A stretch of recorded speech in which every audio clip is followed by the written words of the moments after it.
السلام علیکم ورحمۃ اللہ وبرکاتہ۔ آج ہم جماعت سوم کے مضمون اردو سے سیوا گرام اس سبق کا مطالعہ کرنے جا رہے ہیں، جس میں گاندھی جی اور ان کی کٹیا کے بارے میں معلومات پیش کی گئی ہے۔ سبق نمبر 15، سیوا گرام۔ وردھا شہر سے کچھ دور ایک چھوٹا سا گاؤں سیوا گرام ہے۔ یہاں گاندھی جی کے رہنے کی ایک سادہ کٹیا ہے، اسے باپو کٹی کہتے ہیں۔ یہ مٹی اور بانس کی بنی ایک جھونپڑی ہے۔ اس کی چھت کویلو کی ہے۔ اس میں محلوں جیسی رونق اور خوبصورتی نہیں، مگر اسے دیکھنے کے لیے دور دور سے لوگ آتے ہیں۔ باپو کٹی میں گاندھی جی نے اپنی زندگی کے آخری 11 برس گزارے تھے۔ پیارے بچوں، آج ہم جس سبق کا مطالعہ کرنے جا رہے ہیں اس کا نام ہے سیوا گرام۔ سیوا گرام یہ ایک گاؤں کا نام ہے۔ یہ گاؤں وردھا شہر میں واقع ہے۔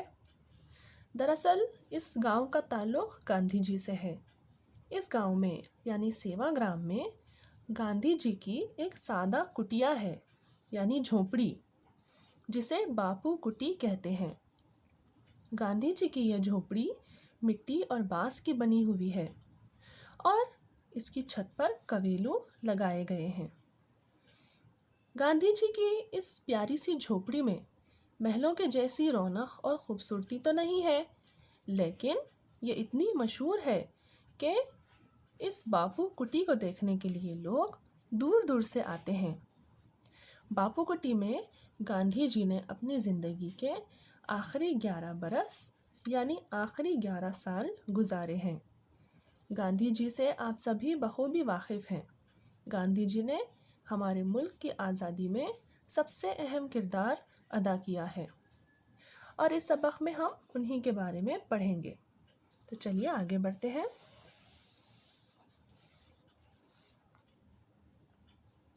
سیوا گرام میں باپو کٹی کے علاوہ گاندھی جی کی بیوی کستوربا کے نام سے کستوربا کٹی بھی ہے۔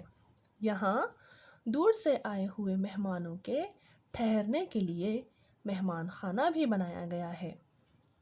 یہ سارے مکانات بہت ہی سادہ ہیں۔ آؤ باپو کٹی میں چلیں۔ پیارے بچوں، باپو کٹی کے ساتھ ساتھ کستوربا کٹی بھی یہاں موجود ہے۔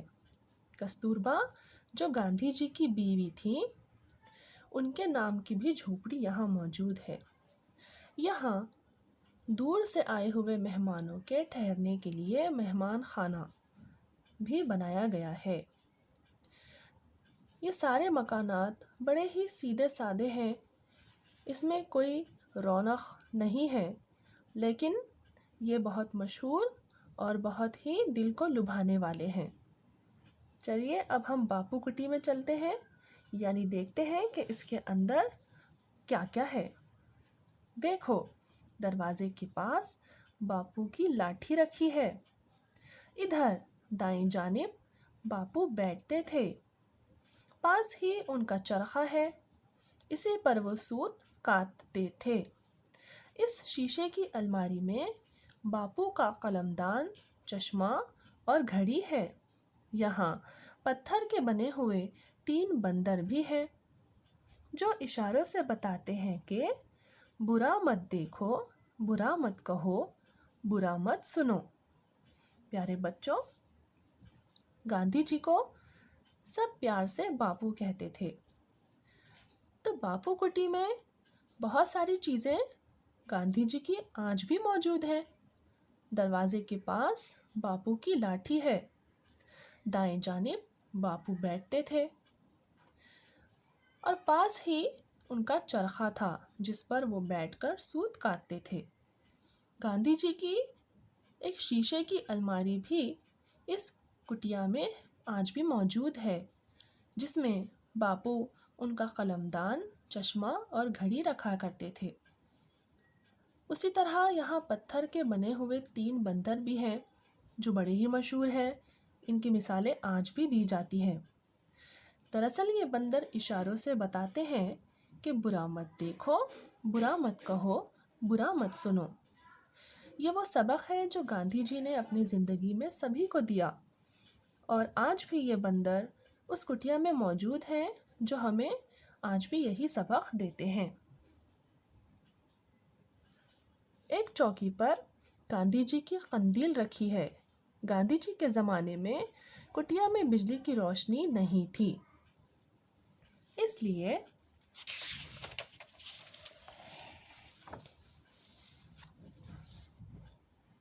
آج بھی وہاں بجلی کا انتظام نہیں ہے۔ ہر چیز ویسی ہی ہے جیسی گاندھی جی کے زمانے میں تھی۔ پیارے بچوں، گاندھی جی کے زمانے میں بجلی نہیں تھی، اسی لیے آج بھی ان کی کٹیا میں قندیل سے ہی روشنی کی جاتی ہے۔ بجلی کا انتظام آج بھی نہیں کیا گیا ہے اور ہر چیز کو اسی طریقے سے رکھا گیا ہے جیسی وہ پہلے تھی۔ باپو کی ہر چیز سادہ تھی، وہ سادہ کھانا کھاتے تھے، ان کا لباس بھی سادہ ہوتا تھا، بڑے نیک انسان تھے۔ لوگوں سے کہتے، سچ کہنے سے مت ڈرو۔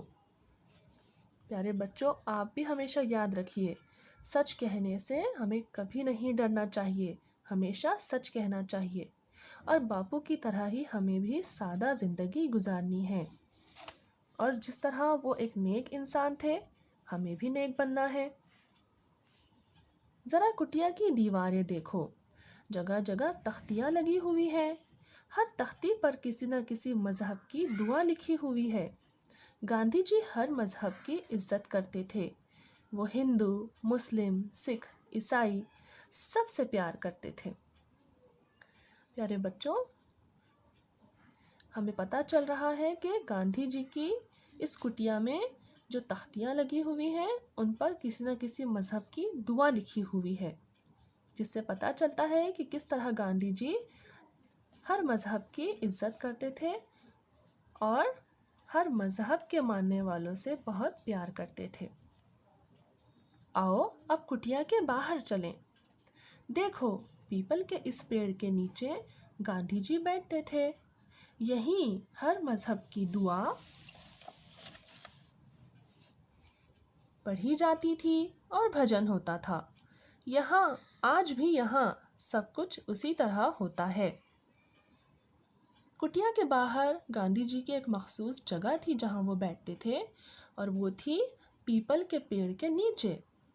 وہاں بیٹھ کر دعائیں اور بھجن پڑھے جاتے تھے، اور گاندھی جی کے زمانے میں جو چیزیں جیسی تھی آج بھی سب کچھ وہاں اسی طرح سے موجود ہے۔ کٹیا کے پیچھے ایک گوشالہ ہے، اس کے نزدیک کتائی گھر اور بنائی گھر ہیں۔ یہاں سوت کاتا جاتا ہے، اسی سے کھادی بنی جاتی ہے۔ سڑک کے اس پار کستوربا اسپتال ہے، اسی کے نزدیک گاندھی جی کے زمانے کا ڈاک خانہ بھی ہے۔ دور دور سے لوگ گاندھی جی کی کٹیا دیکھنے سیوا گرام آتے ہیں۔ گاندھی جی کی کٹیا کے پیچھے ایک گوشالہ ہے، اور اسی کے نزدیک کتائی گھر اور بنائی گھر ہے جہاں پر سوت کاٹ کر کھادی بنائی جاتی ہے۔ اور وہاں ایک ہسپتال ہے جس کا نام ہے کستوربا، جو گاندھی جی کی بیوی کے نام پر رکھا گیا ہے۔ گاندھی جی کے زمانے کا ایک ڈاک خانہ بھی وہاں موجود ہے، اور لوگ یہی ساری گاندھی جی کی چیزیں دیکھنے کے لیے، ان کی کٹیا دیکھنے کے لیے بہت دور دور سے سیوا گرام میں آتے ہیں۔ پیارے بچوں، اس سبق کے مصنف ہیں محمد احمد فردوسی۔ آئیے ہم اس کے الفاظ معنی پڑھتے ہیں۔ کٹی، کٹیا، جھونپڑی۔ کھادی، ہاتھ کرگھے پر بنا ہوا سوتی کپڑا۔ گوشالہ، گاندھی جی کے زمانے میں یہاں گائیں بکریاں باندھی جاتی تھیں۔